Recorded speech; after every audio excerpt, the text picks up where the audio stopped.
Hello everyone, welcome to this video where we are given this question on prime factorization, and we are given that 280 and 756 they are prime factorization, and we are required to express 324 as a product of its prime factor for part A.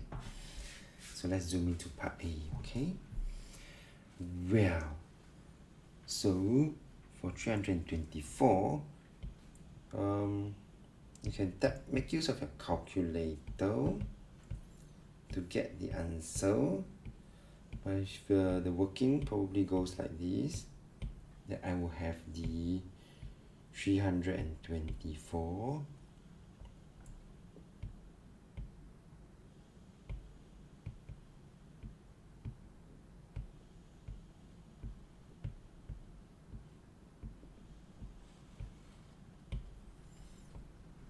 dividing by the smallest prime number first, which is 2, and I continue to divide by 2 again until the result cannot be divided by 2 anymore. Then I proceed to divide by the next prime number. In this case is 3, and that will give me 27, and continue to divide by 3, and eventually for this particular question I have successfully gotten all my prime factors. So this one will be 2 to the power of 2 times 3 to the power of 4. Hence, explain why is 324 a perfect square. And in order for things to be a perfect square, this is something to take note of. It means that the index, or most people like to use the word power, of its factors are divisible by 2. Okay, so as long as we can see that the power, not the factors, but rather the power, all of its factors can be divisible by 2, can be divided by 2, that number is a perfect square. So in this case, yes. Also, to add on, divisible by 2 also means that it is even numbers. Okay, and therefore, to explain this answer, here we go. So, the index or the power of the factors, and do list down the factors, in this case 2 and 3 are even numbers or are divisible by 2. That will suffice. Now for perfect cube, then it is important then to take note that in this case, by extension, the index or power of its factors are divisible by, yes, 3.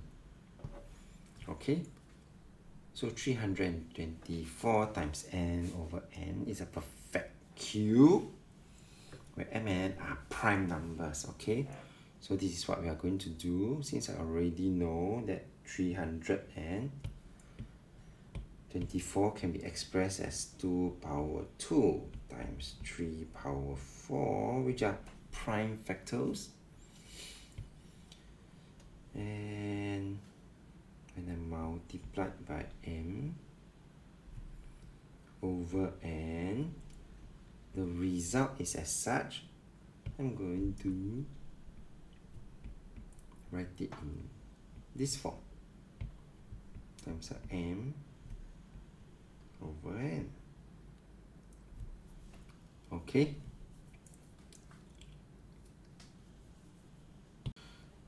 So remember, to make it a perfect cube, the index or the power must be able to divisible by 3, and currently it is not. Okay, currently it is power 2 and power 4. So how do I make it divisible by 3, meaning 3, 6, 9, 12, for example? Wow! Now I'm going to look at this 4 and my n. How can I make 4 become 3? 3 power 4, I must divide by 3.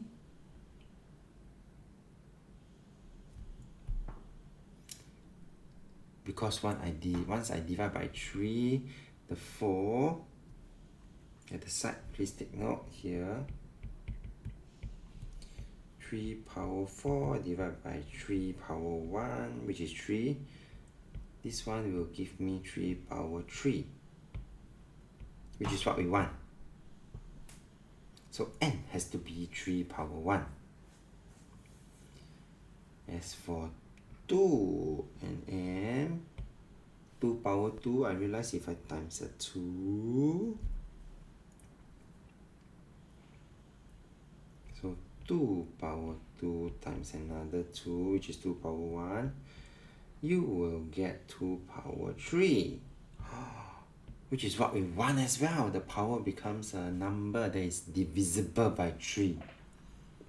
And from this observation, we can gather that m has to be 2, n has to be 3, which are also prime numbers.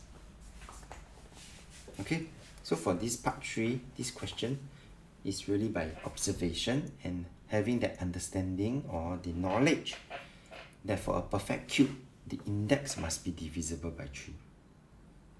Let's move on to the last part of this question, which is that two integers can be written as products of prime factors, and the lowest common multiple of a and b is 1188. Find the values of PQR. Well, step 1, of course, is to express this, which is the lowest common multiple of a and b in its prime factor.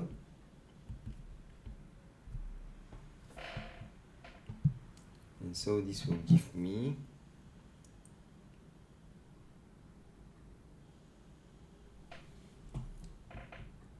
594 as I continue.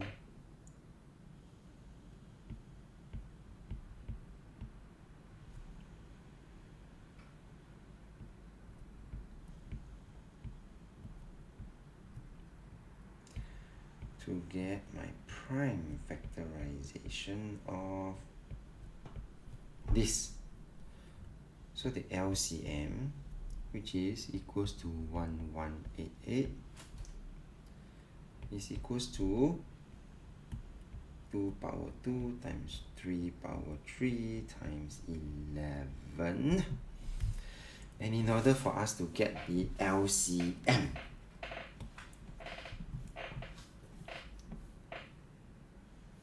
I hope you can see it easily. Now I'm going to just lay out, write it in this form for you to see. But before that, let me just put it at the, let's draw this line so that it's neater. So my A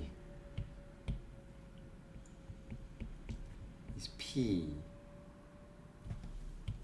So my A, let me just cut it over here. and my B, and my LCM, 1188.